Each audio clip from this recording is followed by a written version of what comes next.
بسم الله الرحمن الرحيم، والصلاة والسلام على أشرف المرسلين سيدنا محمد عليه أفضل الصلاة والسلام. يا مساء الورد والفل والجمال، وصباح الورد والفل والجمال على عيونكم، على كل الناس المسكرة اللي بتتابعني.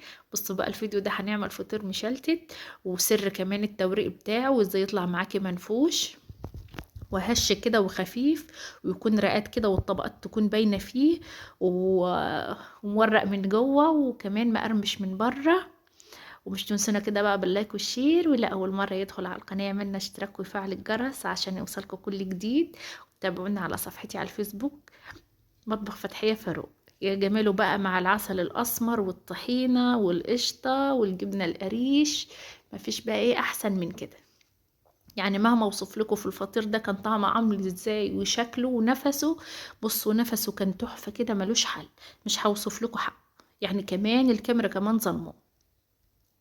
بصوا شكله عامل ازاي، ولا الرقات بتاعته بصوا باينه، وكمان حاجه خفيفه كده وهشه، وهتعملي كمان كميه حلوه تدي بقى لحماتك لاخواتك لسلايفك لاولاد جيرانك كل اللي بتحبيهم. انا كنت عامله 4 كيلو دقيق. بصوا بقى 4 كيلو دقيق بسم الله ما شاء الله عملوا كل الكميه اللي قدامكم دي. يعني عملوا يطلع 6 فطيرات كمان. وديت بقى لكل حبايبي بقى منهم، كفايه بس الدعوه الحلوه اللي سمعتها منهم. كفايه كل واحد يقول ربنا يوسع عليك، كفايه الدعوه دي بس. يعني ايه الواحد يعمل كده ما ياكلش لوحده، لا يدي كده اللي يعز عليه كده. بصوا كل الفطير شكل واحد ولون واحد وتطبيقه واحده، حاجه كده اخر جمال. وهنشوف بقى مع بعض دلوقتي عملنا ازاي وعجننا ازاي. ومعلش لكل الناس اللي بعتت لي في التعليقات في جهاز العرايس وكده، اللي بيسالوني لما بصور مطبخ يعني انواع الاجهزه الكهربائيه ايه. انا طبعا الفيديوهات دي كنت بصورها مثلا من زمان من مدة، ومصورة فيديوهات كتير للعرايس ومطابخ العرايس وكده. فانا مش هفتكر كل عروسة كان نوع الغسالة ايه، ولا نوع التلاجة ايه، ولا نوع البوتاجاز ايه.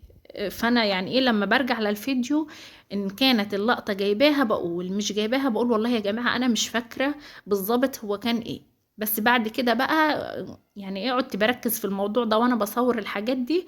عدت بجيب لكم ايه الاسم كده في التصوير. فمعلش ايه ما حدش يزعل مني لان انا صورت كتير ومش فاكرة كل عروسة النوع ايه بالظبط.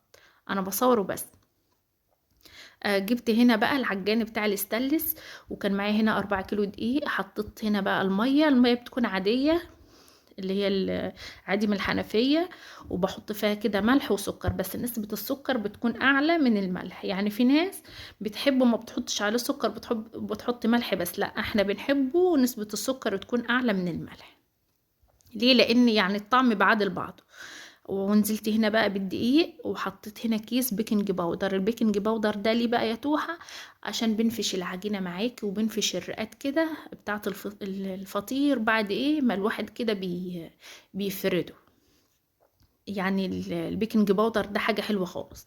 لو انت عاملة بقى كمية اقل حطي معلقة واحدة بس، انا عاملة 4 كيلو حطيت كيس.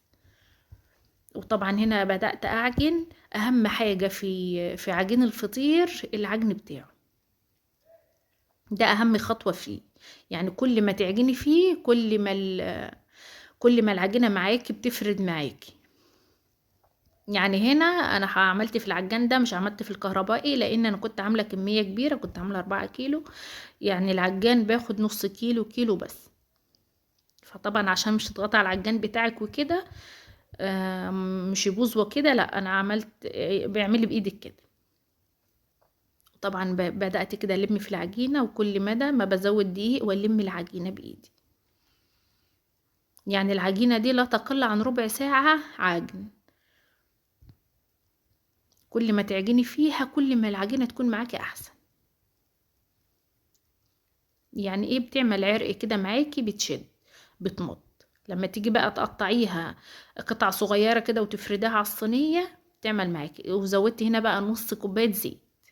الزيت ده عشان يفتح العجينة. الخطوة دي اختيارية مش إجباري، بس يعني هو كلها في العجينة. حتى لو انت حطيتي بره مع الزبدة والسمنة وكده هتحطي برضو كمان هتزودي زيت. انا نزلت هنا العجان بقى على الارض كده عشان ايه اتحكم فيه كويس. انا كنت حاطه العجان على الطبلية، وبدأت كده قلت فيه بصوا بالشكل ده كده. بالفلاحي بقى كلمة اللت دي، لت العجين كويس. بصوا كل ما تعملي العجينة بتلم معاكي وبتشد معاكي، بتربي عرق بالشكل ده كده. يعني كمان لو انت تعبتي خلي حد يشرب معاكي عليها، شربي نفسك يعني. لو انت بتعملي مثلا انت وسلفتك انت واختك او كده، كل واحد يعجن شويه عشان مش تتعب. هي صعوبتها بس في العجن، تدانك ايه تعجني فيها كتير بس، اما غير كده بقى كل الامور سهله.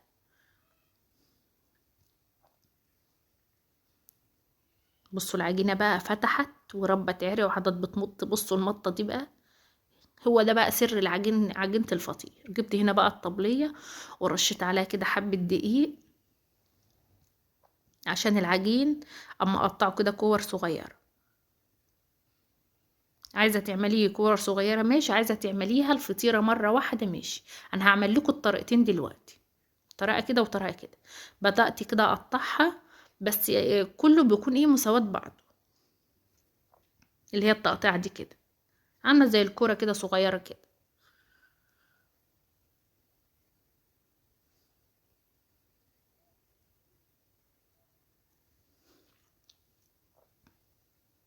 يعني في ناس بتحب الطريقه دي كده، وفي ناس بتحب اللي هي التانية، وفي ناس بتعمل عن طريق العمه. هوريكم دلوقتي العمه دي بتتعمل ازاي. كده كنت قطعت كده نص العجينه، وهنا بقى عملت ايه واحده كبيره اللي هي التقطيعه الكبيره دي، دي بقى هعملها مرة واحدة. بعد كده بقى هجيب كوباية زيت كده في البولة، وابدأ كده ايه ادهن اللي انا قطعته ده كده بالفرشة الزيت، وتغطيه بقى بأي حاجة عندك، بشال بطرحة، لو عندك استرتش يرتاح بس كده 10 دقايق، القطعة دي كده ترتاح. ليه بقى؟ عشان تفرد معاكي في الفرد، تفرد معاكي بسرعة يعني، ومش تنقطع مني. ده هنا الكرة الكبيرة اللي انا عملتها. انا جبت هنا بقى الاسترتش، بنتي كانت ماسكه من جهه وانا من الجهه التانية، وغطيته كده بيها. ما عندكيش استرتش باي حاجه عندك. جبت هنا بقى صينيه كبيره، ده اللي انا هفرد عليها. وهنا بقى هنا كنت حاطه سمنه وزبده وزيت، يعني خليط كده. جبت بقى الكور، ابدأي باللي انت مقطعاه الاول عشان ايه بيكون ارتاح اكتر، وتفردي بقى بالشكل ده. بص هتلاقي كده يعني، كمان مش تبططي، وسعي بس كده بايدك كده، هتبص تلاقيها فردت معاكي، بتبقى بصوا زي الجلاش. شفتوا الجلاش كده؟ تبقى حاجة اخر جمال، تمشي معاكي بسرعة، بتكون متعة بصراحة في فرد الفطير ده. انا بقول لكم اصعب بس خطوة خطوة العجن. ليه؟ بتدانك تعجني كتير فيه عشان ايه العجين يربي عرقه كده. بصوا هنا بقى وتلميها. طبعا كل رق بتحط عليه الخليط السمنة والزبدة والزيت ده. جبت واحدة كمان وحطيت عليها برضو الخليط ده. عايزة تخليه دسم خالص زودي السمنة بتاعتك، عايزة تخليه يعني خفيف سنة قللي. ابرح انت اللي بقى بتتحكمي في الدسم بتاعه. حتى لو حتة انقطعت منك زي دي كده ما تخافيش ولا حاجة خالص. بتجيبي بقى اللي انت عملتها الاول وبتلم عليها بالشكل ده كده. عايزة تعملي بقى الفطيرة بتاعتك 6 7 من دي كده براحتك، انت كمان اللي بتتحكمي في الحجم بتاعه.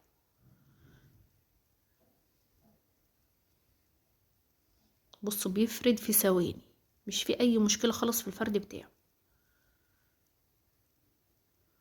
ودي طريقة كمان سهلة، ده كمان للمبتدئين، يعني الواحدة اللي ما عملتش فطير خالص يعني الطريقة دي كده تحفة بالنسبة لها. وطبعا بعد ما تخلصي الفطيرة بتحطها كده على الصينية في ريحك، وبتسيبها ترتاح كمان.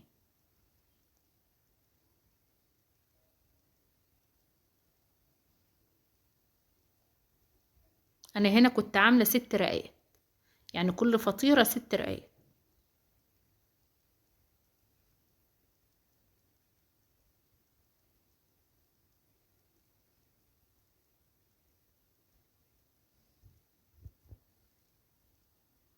دي بقى الفطيرة الكبيرة اللي انا سبتها كده، هنعملها كده مرة واحدة بقى. دي بقى بطريقة امهاتنا بقى وجداتنا كده، ربنا يا رب كده يديهم الصحة ويرحم اللي ماتوا. قولوا امين. وصلوا كده على سيدنا النبي، واللي مش داس لايك يدوس لايك واشترك في القناة. ولو وليكي بقى اخت بقى مش بتعرف تعمله كده، ولا واحدة جارتك ولا كده، شير لها الفيديو، بعتهولها كده على الخاص وعلى الواتس، قولي لها طريقة الفطيرة هي بقى سهلة وبسيطة، خليها تعملها في ثواني. بصوا الصينية اللي انا بعمل فيها دي صينية كبيرة جدا، بس عشان الكاميرا بتصور من فوق عشان تجيب لكم كله، فموضحة اللي هي صغيرة، لكن هي بصراحة شفت بقى الصواني الألمونيا الكبيرة خالص دي بتاعت العشاء، هي دي. بتفردي بقى الفطيرة بالشكل ده، وبتحطي ايديكي كده من تحت، بتهويلها كده من تحت عشان الهواء يدخل، دي يفرد معاكي بسرعة. بصوا بقى التورقة بتاعته عملت ازاي، حاجة كده يا سيدي عالية، متعة كده الفطير ده كده وانت بتعمليه وانت بتفرديه.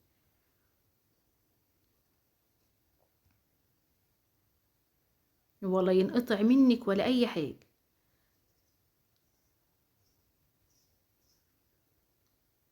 وده كمان حجم كبير كمان، مش حجم صغير كمان.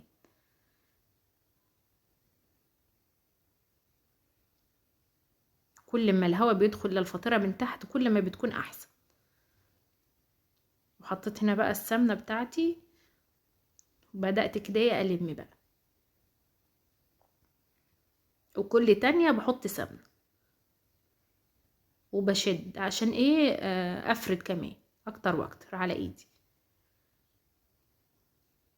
بصوا بقى طريقة العمة بتبقى زي دي كده بالظبط، بتفردي نفس الفردة وبتلميها كده بالطول زي الحبل كده. اما ده كده طريقة التطبيق. بصوا نافشة ازاي، مش فيها غلطة. يعني كمان انا اللي كنت بفرغ منها الهواء، وبلمها كده نفس النظام كده، وبحطها ايه بقى في الصينية تلم.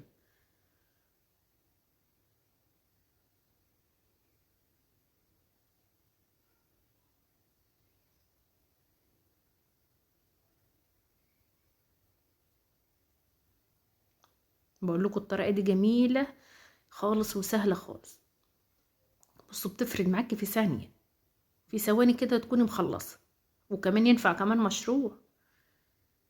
يعني دلوقتي الفطيرة عدت تمنها 60 جنيه و70 جنيه في اللي احنا فيه ده. يعني لو عملتلك بس 5 6 فطرات في اليوم 300 400 جنيه. جبت بقى الصواني بتاعتي، وبس طبعا الصواني بتكون دهناها بالسمنة وكده، وحطيتها كده ترتاح. واول ما ببدأ تسوية وفردان، اول حاجة انا عملتها خالص، بصوا بقى انا عايزة اوريكم بقى الهوا اللي فيها ده كده بيقول لك اللي الفطيرة بتاعتك ما فيهاش غلطة. فكمان هنا على الطبلية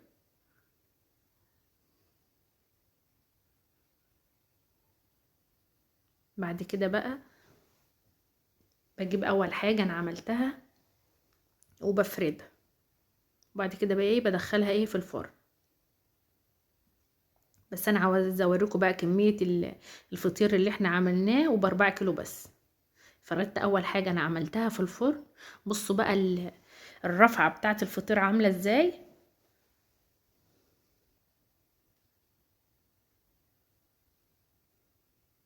يا سيدي عليها.